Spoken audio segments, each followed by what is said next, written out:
Hi everyone, welcome back to my channel. So I recently did a video on medical gaslighting, and as I was making that video, there was something that sort of came to my mind regarding agency. And when I talk about agency, it's basically like agency means like your own power over yourself, your ability to make decisions, your ability to do things for yourself. And there's a lot of talk about this. I've heard a lot of talk about this in the Me Too movement, whether women really have agency over their own bodies, or there's a lot of controversy over that. And I feel like there's kind of a similar controversy in the disability community that isn't really being talked about. And, as I was talking about the medical gaslighting, that was more focused on what gaslighting really means. But I started to ask myself, do disabled people really have agency? Are we really victims of medical gaslighting, of doctors who refuse to diagnose us, or doctors who are lying to us, who are telling us it's all in our heads? Are we really victims of this? Or is there something that we can do about it? And, I was talking at the end of that other video, I was talking about how I feel like we are too eager to be a marginalized group. We are a marginalized group. Disabled people are definitely marginalized. But a lot of the conversations I see, at least on social media, are conversations about ableism, conversations about medical gaslighting, abuse from doctors, things like that. And there is just a lot of conversation about that, but I don't see a lot of conversation about what we're actually doing ourselves to help ourselves. And that's kind of where I see this sort of discrepancy, because in real life, the few times that I've been to, support groups, and then some people that I have communicated with, through social media and stuff like that, I see people, sick people, that are going out there and trying things and doing things. And yes, obviously money is a big factor in that, if you have the money to do those things, to pay for treatments and stuff like that. But I see a lot of that, particularly in the Lyme disease community. I see people even not doing what their doctors have asked them to do. I see a lot of people doing fringe treatments, or getting, questionable testing done. I've done that myself. So when I see this conversation that disabled people, are sort of at the mercy of doctors, and people, I see people online self-diagnosing left and right. And I have talked about how that's dangerous, and I think did a video on that we really shouldn't self-diagnose. At least we can assist our doctors in diagnosing us, but we shouldn't always be self-diagnosing.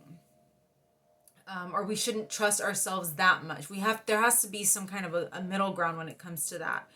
And I feel the same way about self-treatment, because I have heard a lot of wacky stuff in the Lyme community of people, going to Mexico, picking up a bunch of antibiotics and self-treating that way without, medical supervision. I see that people are doing things. I talked about this girl in another video, this girl that, she got COVID twice. She never tested positive for it, but she took it upon herself to diagnose herself with COVID. Then she diagnosed herself with long COVID. Now she's diagnosing herself with monkeypox, even though her doctors have not found a positive, have not gotten a positive test for her for monkeypox. So I see a lot of this going on. And I tell myself, are we really that helpless? Yes, we're at the mercy of doctors, especially when it comes to prescribing medication and things like that. But I have seen both sides of it. I have seen and met patients, whose doctors have told them, you need to be doing this, this, and that. And they say, no, I don't want to do that. I don't want to be on that medication. I don't want to be on oxygen. I don't want to follow doctor's orders. I see patients with a lot of agency, turning down treatments that they need. Um, and that by the way, speaking of that, I actually just had a follow not a follow up. I'm trying to find a new primary care, so I had a physical, and she talked to me about immunizations. Are you up to date with your immunizations? You might need what is it called, the one for like when you step on a nail. I always forget what it is. It's a immunization so that you don't get that, that thing comes from like rusty nails or something, or metal or something. Um, she said, "Are you up to date? You need to get that like every 10 years." And I said, "You know what? I really don't want to mess with things because things are bad enough right now as it is." And she goes, "Okay, that's fine. That's fine." And, they have to put that in their notes that the patient turned down immunizations and stuff like that. Same thing happened with my COVID vaccine. And I've talked about that quite a few times on this channel, that I did not get the COVID vaccine. There are two sides, right? There are two sides to this situation. We don't have to do what doctors tell us, right? If we feel that it's not right for us, or if we feel that they're not right, that they're not diagnosing us correctly, or that they're misdiagnosing us, or that they refuse to diagnose us, and we don't want to do what they tell us to do, that's fine. They also don't have to do what we tell them to do, right? You can't push a doctor to diagnose what they can't diagnose. And that's what I talked about in the medical gaslighting video, is that, are these doctors gaslighting you, or are they just lying? Are they not coming up with any positive blood tests and just telling you, I have nothing here. I've got nothing to work with. What do you want me to do? And that has happened to me a lot, where doctors would run blood work and there's nothing there, or there's barely something there, and they can't really do anything with it. So it's like, are they really abusing us or doing something to us? Or are they unable to do anything for us? Or are we giving them a hard time by refusing to do what they've asked us to do? This is why I tell you guys, you need to have a therapist, because the first thing they're going to tell you is, do you have a therapist? That's what my doctor told me the other day when I went in for my physical. Do you have a therapist? Yes, I do. I see her every 2 weeks, and she's been very helpful, and she knows everything that's going on. Great. Check that off the list. They can't tell me that my issues are psychological and that I need to go see a therapist. And I know people that refuse to see therapists. They don't want to do it. So your doctor's going to keep telling you to see a therapist until you do it.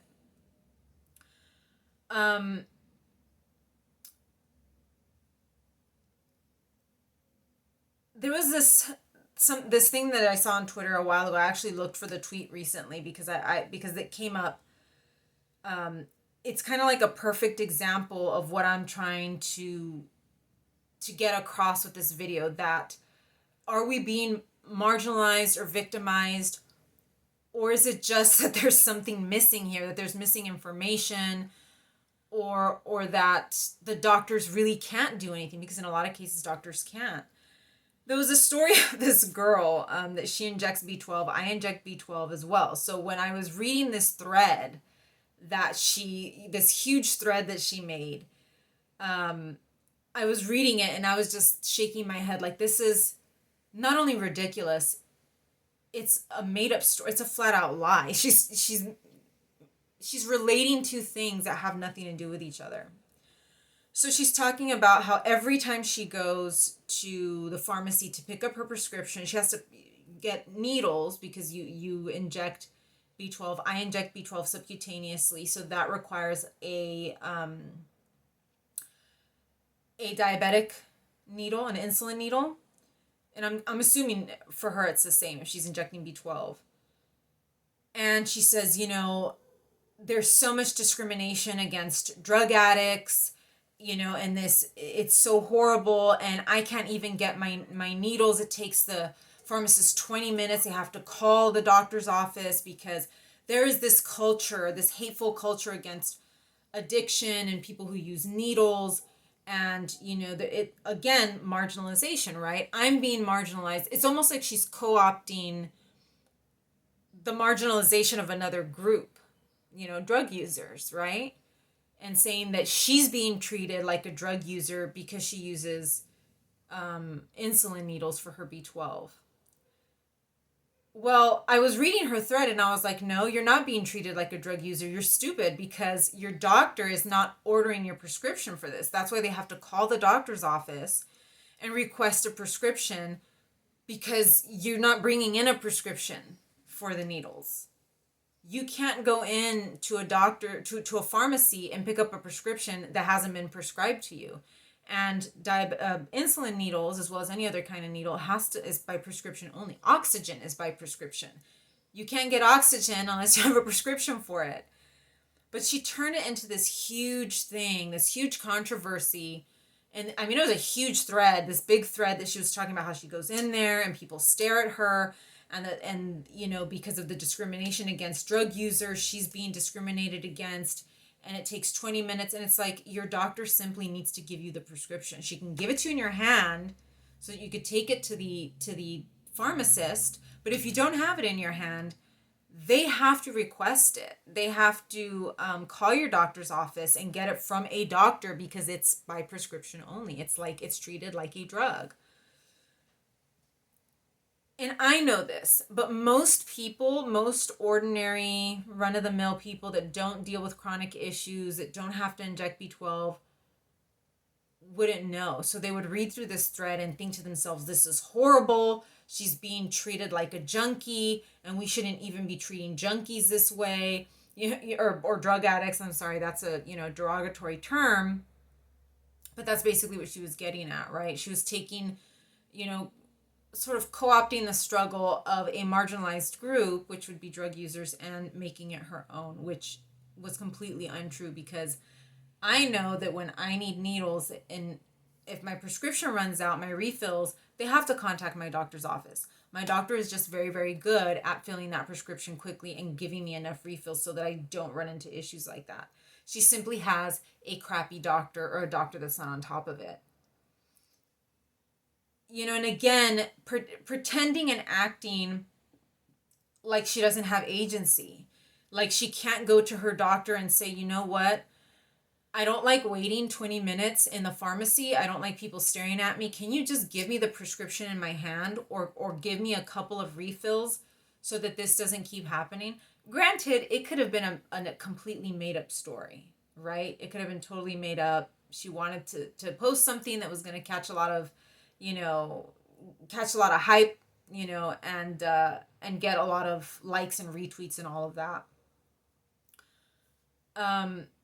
And I do think a lot of that happens on social media. I think people make up stories, or they exaggerate stories to make it seem like it's something that it isn't.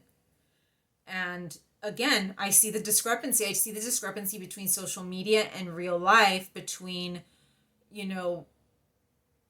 people on the internet that are like, I went to the doctors, they treated me like this, and I can't believe how they're treating me, and they're gaslighting me and all of this. And then in real life, I've talked to people who are like, I'm not doing what the doctor's telling me to do. I don't want to take that medication. I'm going to go do this other thing. And it's like, well, it's your body. Do whatever you want, right?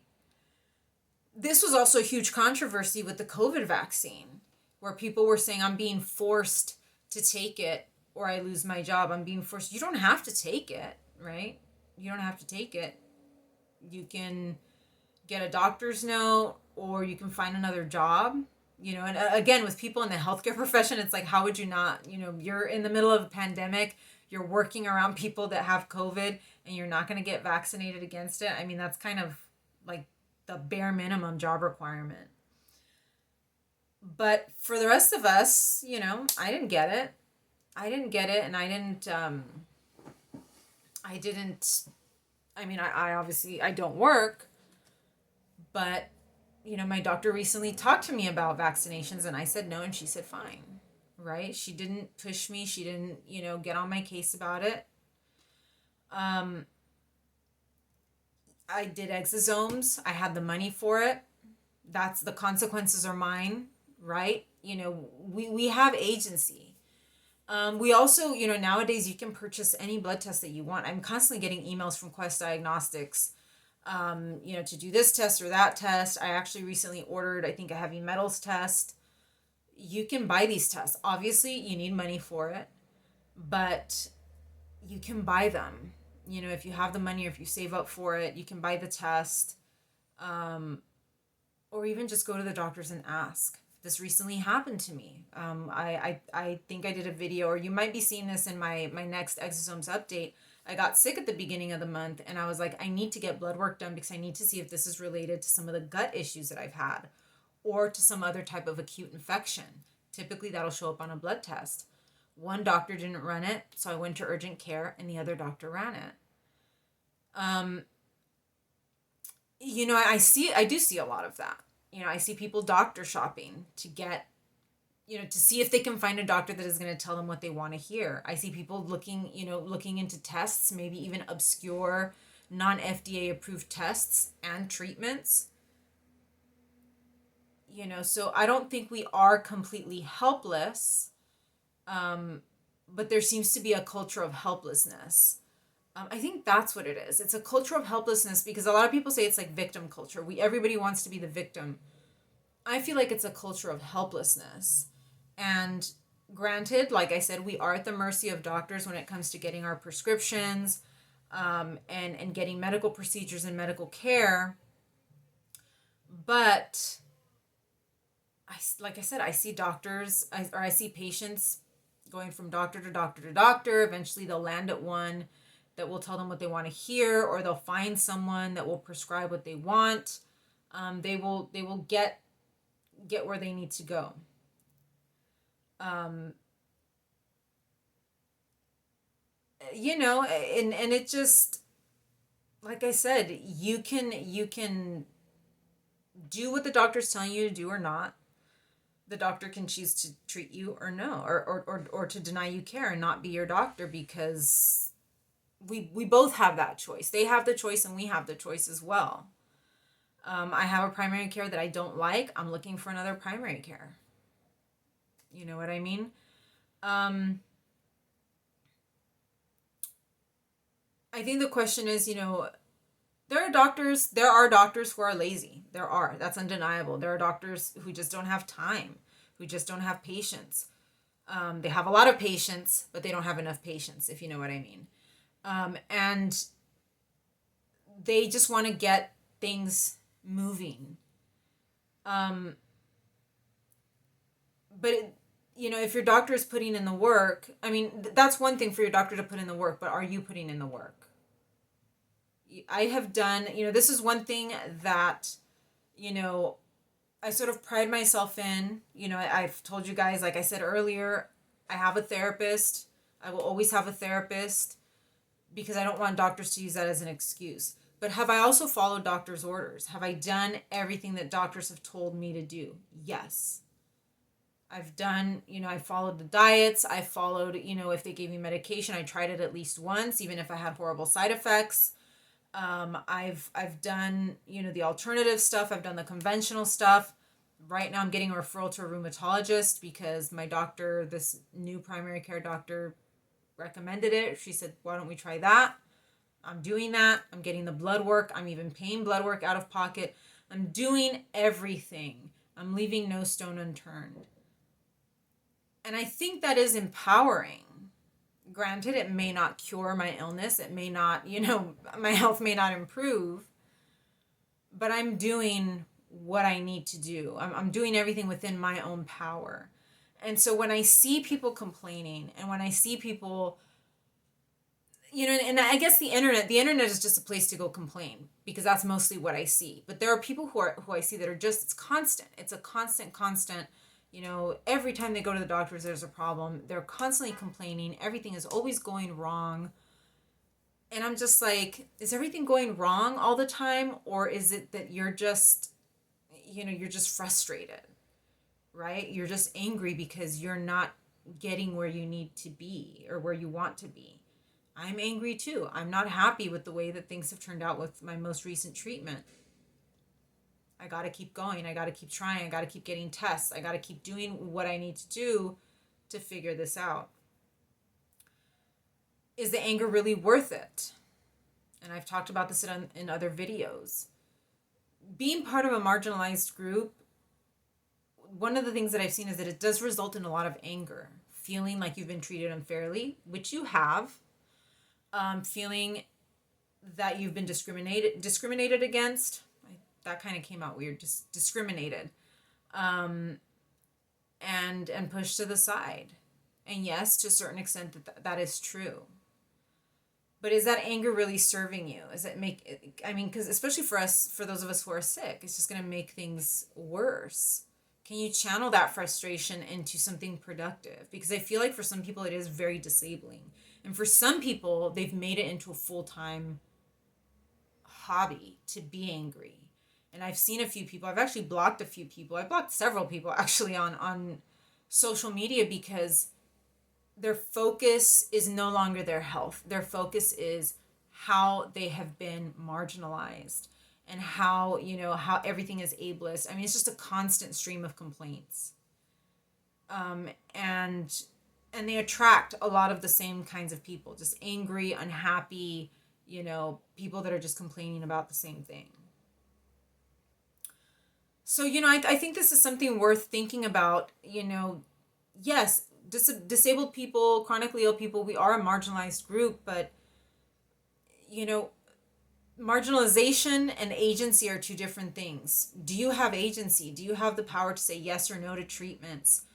Do you have, the power to request blood work or to find a specialist? Those are the things,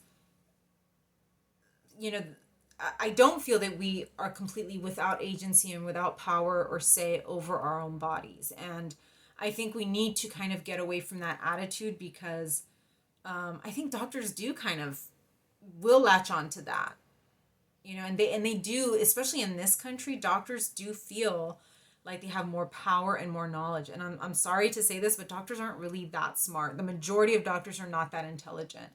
Going to medical school does not make you a genius.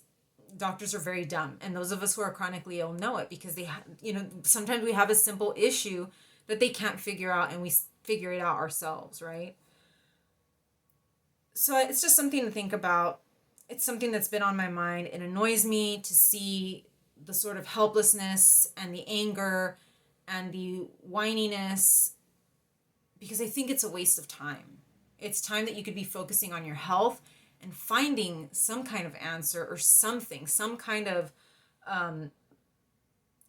path, to wellness or at least to helping yourself. So that's what I have for you guys today. Please like,